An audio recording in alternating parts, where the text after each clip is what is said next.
el docente neurodidacta. Y lo primero que vamos a hacer es un juego. Les voy a pedir por favor que se separen un poquito de la mesa para que sea más cómodo para ustedes.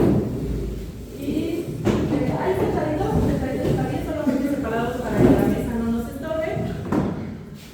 Y vamos a ir siguiendo las indicaciones que nos da este juego, ¿ok? Diviértanse, primero es un cáliz, después de castigo, ¿ok? Ya la atención. Ok.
Y es activar nuestro cerebro. Cuando hacemos este tipo de actividades que implican estímulo como música, escuchar, ver, movimiento, entonces se activa la parte simpática de nuestro sistema nervioso.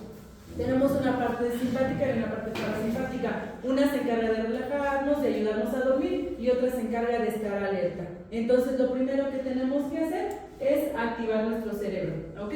Ya con eso, aunque nos haya parecido fácil o nos haya parecido difícil, el estado de alerta que tuvimos que tener para ver, para seguir los movimientos, eso nos activó, ¿ok? ¿Qué nos ayudó? Nos ayudó a la integración interhemisférica, es decir, a que trabajan los dos hemisferios al mismo tiempo. Ahorita les explico lo de los hemisferios. A la atención plena nos implica ver, escuchar y movernos al mismo tiempo, así que fue muy difícil que alguien aquí, si estábamos siguiendo la actividad, pues como con atención vaya, estuviéramos pensando en otra cosa. ¿Alguien estaba pensando en algo más? ¿O se percató de que estuviera pensando en otra cosa? No, estábamos pensando probablemente en seguir el movimiento, ¿no? Entonces de eso se trata, la atención plena. La regulación emocional. La regulación emocional es el vincular una experiencia con la emoción. Y la emoción se refiere a si es agradable, a si no es agradable, a si es divertido, incluso a si es aburrido, ¿ok? Esta cosa es muy importante para los alumnos y sobre todo para nosotros.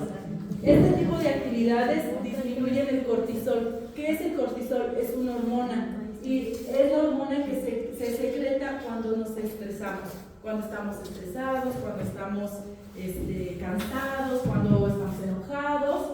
y entonces el hacer este tipo de actividades disminuye un poco el cortisol, ¿ok? La activación fisiológica, bueno, se activa el cuerpo como tal, y la plasticidad cerebral quiere decir que se activan las neuronas e incluso se adquieren nuevas habilidades porque se generan nuevas neuronas. Todo el tiempo, antes no se sabía, pero ahora ya se conoce que todo el tiempo generamos nuevas neuronas, y antes no existía el término de plasticidad cerebral. Ahora sí, pensábamos que solo cuando éramos niños como que ya las neuronas que teníamos se llenaban de información y ya llegaba un momento en el que pues ya seguías subsistiendo con esa información, pero en realidad no. Las neuronas que vas alimentando van generando y generando y generando más redes, y eso nos permite conocer nuevas cosas. Por ejemplo, aprender un nuevo idioma, seguir estos pasos, aprender una nueva canción, aprender una nueva coreografía, aprender a leer, a cantar, a bailar, dibujar, infinidad de cosas, porque es algo nuevo que se instala en nuestro sistema, ¿ok? Pregunta: ¿eres zurdo o eres diestro? Levanta la mano quien sea zurdo. ¿Ok? Qué interesante. Todos somos diestros entonces. ¿Sabían ustedes que el cerebro se divide en dos hemisferios, y que en el hemisferio izquierdo lo predominante es que funciona de esta manera? Es lógico, es secuencial, es lineal, pone atención al detalle, piensa en palabras y números. Y el hemisferio izquierdo, a ver, levanta la mano izquierda. Ajá. Controla en su mayoría, hay excepciones por supuesto, nuestra mano derecha. Es decir, trabajan cruzados. No es una regla en general, porque hay personas que su hemisferio derecho, por ejemplo, predominante es el derecho y no escriben con la mano izquierda, pero en su mayoría el funcionamiento del cerebro es cruzado. El hemisferio derecho es intuitivo, piensa en forma de imágenes y de sentimientos. ¿Quién se identifica más aquí y quién se identifica más allá?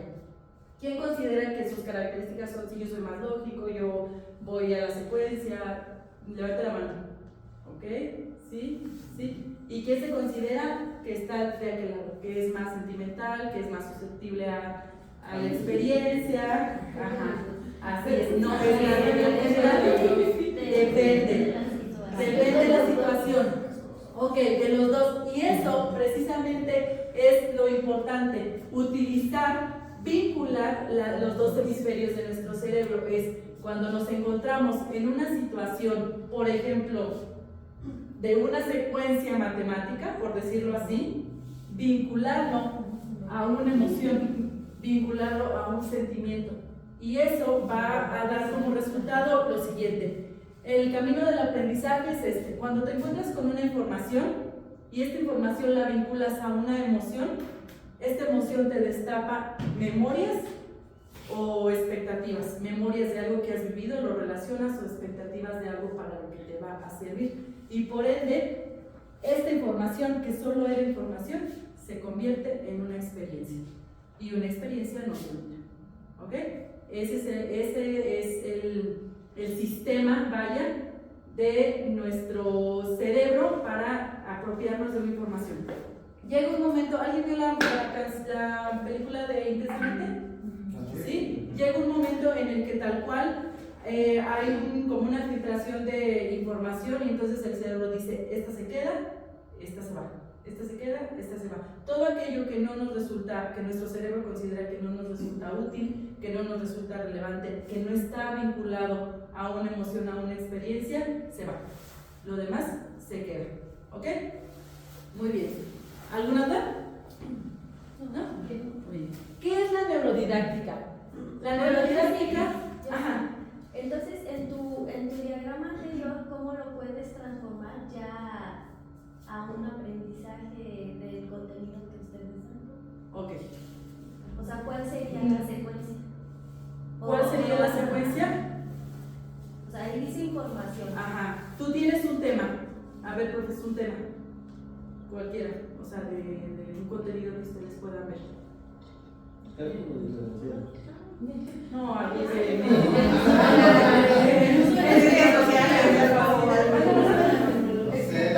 el uso de la tecnología. Muy bien, por ejemplo, cultura digital, ¿no? El uso de la tecnología es solo información. Tú puedes tener un texto, un libro, una computadora llena de información, pero es solo eso, es información.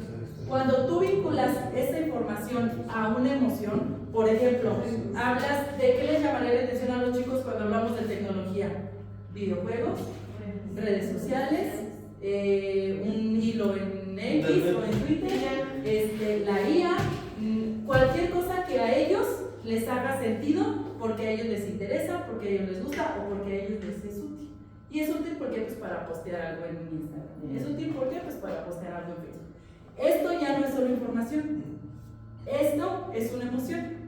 Bueno, se vinculó a una emoción. Posteriormente puede desarrollar memorias, algo que has vivido o algo que puedes vivir, algo para lo que te puede ayudar, ¿ok? Y de aquí ya puede ser, no sé, si ellos, la generación que tenemos ahorita, ¿creen que ya viene desde pequeños con el celular o todavía no? Sí, ellos ya no. Muy bien. Entonces, ellos desde que nacieron ya traen una memoria, ¿no? Ya traen una memoria del teléfono, del video, de que a lo mejor de chiquitos les poníamos un video en YouTube, de que aprendieron la mariposita y no sé, todas esas memorias se activan. Entonces hay una vinculación emocional entre lo que significa, aunque no sea consciente, aunque ellos no digan, ay, el video de no sé qué, aunque no sea consciente. Posterior a esto, se convierte en una experiencia. Si tú les pones un proyecto, muy bien, vamos a hacer una exposición haciendo una representación de algo, de una obra, de un diálogo, de un algo, para postearlo en tu red social. Entonces ya se convirtió en una emoción, en una experiencia, y no necesariamente lo pusiste a leer 10 hojas, ¿sí? Y probablemente fue mucho más significativo. ¿Por qué? Porque el hacer un video implica muchas cosas. No solo es aquí pararte, no, implica que él tuvo que prepararse, él tuvo que pensar qué iba a decir, él tuvo que pensar cómo lo iba a grabar, él tuvo que pensar cómo lo iba a resolver, y entonces eso ya se convirtió en una experiencia que le va a servir en otro momento. Que ahorita pasa precisamente con los hijos. Ajá. Que yo honestamente muchas cosas no les sé, me da flojera, honestamente, y ya si necesito un apoyo, pues ellos me dicen hasta cómo se hace, entonces ahí va como que cumpliéndose con todo eso porque lo llevan a la experiencia, ¿no? Así es, así es algo muy real. Ahorita los que tengamos hijos y los que tienen hijos un poco más grandes, pues luego te das cuenta que ellos son más hábiles que tú, ¿no? Que ellos saben muchísimas cosas y justo a veces hasta dices, a ver cómo se hacía esto. Entonces es porque ellos ya nacieron con eso, lo van vinculando desde pequeños y por supuesto que lo van perfeccionando. Con el uso se perfecciona. Muy bien, ¿bien? La neurodidáctica. La neurodidáctica estudia cómo aprende el cerebro y se enfoca en aplicar este conocimiento para enseñar de manera más efectiva, teniendo en cuenta cómo procesa la información los estudiantes y qué estimula su aprendizaje, es lo que hemos venido hablando. La neurodidáctica da prioridad a los estímulos, a basarnos en los sentidos, en los estímulos que recibe el cuerpo, ¿ok? Esto para que se almacene la información de manera más puntual. Aquí vamos, como les decía, cuando ponemos algo que implique escuchar, que implique ver, que implique moverte, es más probable que sea una experiencia más duradera. Cuando implementamos un juego, cuando implementamos una competencia, es más probable que la experiencia de ese alumno sea más placentera, y como es más placentera, entonces esa experiencia se vuelve positiva y se queda. Muy bien. Los principios de la neurodidáctica. Aprender es divertido, ¿ok? Dentro de lo que yo me amparé para darles esta exposición, venía una parte donde decía, si tú llegas a tus clases a las 7 de la mañana, en este caso nosotros, 7:30 de la mañana, llegas, pones un video de 30 minutos y pues hay que cerrar las cortinas y las ventanas para que se vea bien, y entonces pones a ver el video y probablemente este video tenga subtítulos o incluso esté en español, es probable que más de alguno se duerma, ¿no? Porque le diste todos los elementos para que su sistema parasimpático se activara y dijera, es momento de seguir durmiendo. Pero cuando pones un video, llegas, está bien cerrar las ventanas para que se vea, las cortinas, perdón. Sin embargo, cuando tú detienes el video y vas haciendo preguntas, cuando tú les solicites que en este video tomen una postura sobre el tema, entonces eso les va a implicar poner atención, les va a implicar decir, ok, a ver, si era sobre demócratas y conservadores, tienes que ver con cuál te identificas, porque posteriormente tú vas a tomar una posición, ¿sí? Vas a tomar una posición sobre eso. Entonces es más probable que los tengas más activos y que al final del día, con la actividad que vas a reforzar ese video, pues sea más significativo. El aprendizaje es también un proceso emocional, lo que les he estado haciendo, vinculado a la emoción, siempre vinculado. Trabajo colaborativo, permitir el trabajo entre compañeros, permitir el trabajo en equipos, permitir el trabajo grupal. Limitaciones hay y siempre las va a haber, pero no por miedo a fallar vamos a dejar de intentar. Decimos, en grupo no, en grupo nunca hay que trabajar porque hay algunos que no hacen nada. Diremos, lo sabemos por la experiencia, pero al final no lo sabes, ¿sabes? Al final no tienes la certeza de que esta actividad no va a funcionar en grupo. Puede que funcione, ¿por qué no? Puede que no funcione, pero lo intentaste, ¿ok? Vínculo social. Las relaciones que se van generando entre alumnos es una de las cosas más fundamentales y los vemos cuando ya se van y en la graduación los vemos que se abrazan con muchísimo afecto y entonces lo único que me duele es dejar de verte y entonces lo único que quería de la escuela era ir para ver pues con mi grupito con el que me juntaba. Ese es el vínculo que se genera. Incluso ese vínculo es una de las cosas que los motiva a venir. Si no vengo por la clase, vengo por ver a mis amigos, ¿cierto o no? Y ya el tenerlos aquí, entonces ya nos da a nosotros la posibilidad de poder hacer algo. Ajá. Muy bien. Activación sensorial. Siempre tratar de hacer actividades diversas, actividades que nos impliquen movimiento, actividades que nos impliquen razonamiento, que nos implique escuchar, oler incluso, la vista, que nos implique poner en acción todos nuestros sentidos. Ajá. Y siempre procurar que haya un factor sorpresa. Por ejemplo, ¿saben ustedes por qué cuando tomamos alcohol nos desinhibimos? Somos como más relajados, más a gusto, más platicadores. Se reduce el cortisol. Ok. ¿Nadie? ¿No? ¿Por qué el alcohol? ¿Nadie toma aquí? No sé, ¿verdad? No sé. Ok, porque el alcohol tiene la capacidad de ralentizar la función de la corteza prefrontal. La corteza prefrontal la encontramos aquí. El cerebro, a partir de sus dos hemisferios, se divide también en 4, que es como aquí, ¿no? Así, uno aquí, uno aquí, uno aquí, uno aquí. Y luego hasta abajo está el lóbulo occipital. Esto es esto, y esto es esto, ¿ok?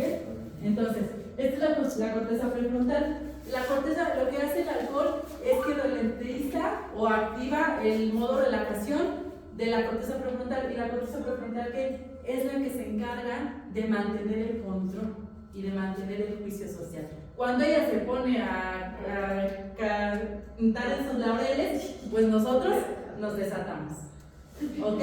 Es por eso que te desinhibes, es por eso que, ay, sí, miren, la desconocíamos, ajá, porque el alcohol hizo su función y relatizó esa función del cerebro. Ahora, hay personas que pueden decir, no, yo tengo el efecto contrario, yo me apago, yo me quedo muy quietecito. Es porque el cerebro, el alcohol también, todos tenemos diferente grado de soportarlo, no sé cuál sería la palabra, de tolerancia al alcohol, y entonces también ataca otras funciones donde va relajando y va relajando la función del cerebro. ¿Qué pasa?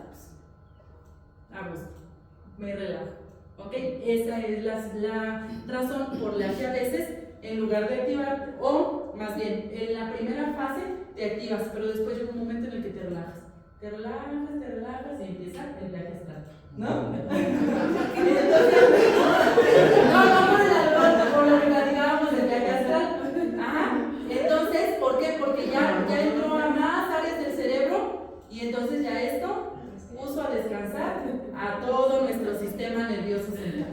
¿Ok? Muy bien. Ahora les voy a pedir cuántos somos. Cuéntense rápidamente. Cuéntense.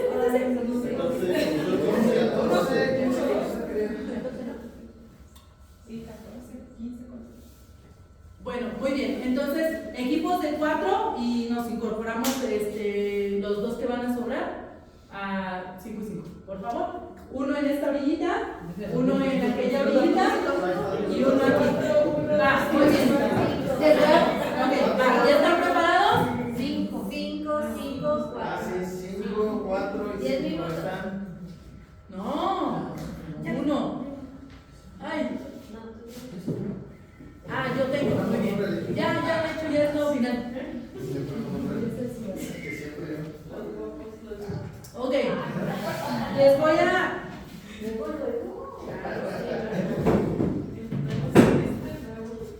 entregar su material de trabajo. Ok, tienen un minuto por equipo. ¿Este es el otro equipo? No sé. Equipo y equipo y en esta equipo. Muy bien. Ustedes deciden. Mira. 5 y 4. No tengo. Es la plataforma de el correo. O si no, después de activar el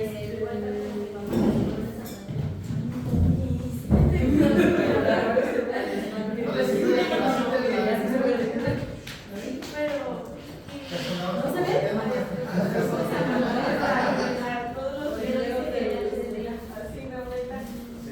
Ahí está. Muy bien. Tenemos un minuto para por equipo armar la torre más alta.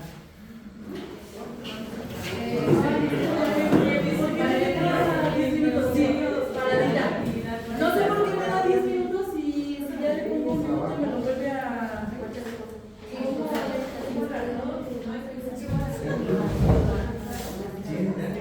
¿Podemos doblar las uñas? ¿Sí? Ok. Muy bien. Aquí está el tiempo. Un minuto. El equipo que tenga la torre más alta. No, sobre la mesa. A ver, ¿dónde los analizamos? Vamos a ver qué podemos hacer.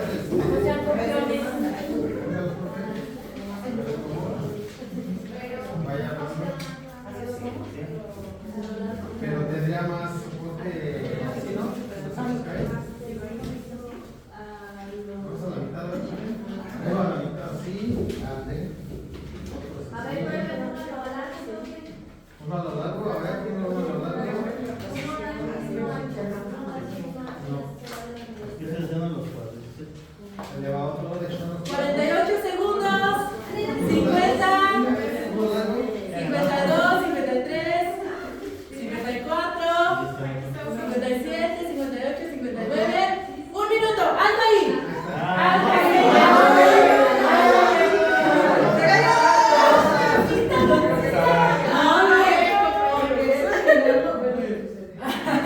Muy bien, ahí está. ¿Quién es el ganador? Muy bien, un aplauso. Y sí se quedó sostenida, esto más interesante.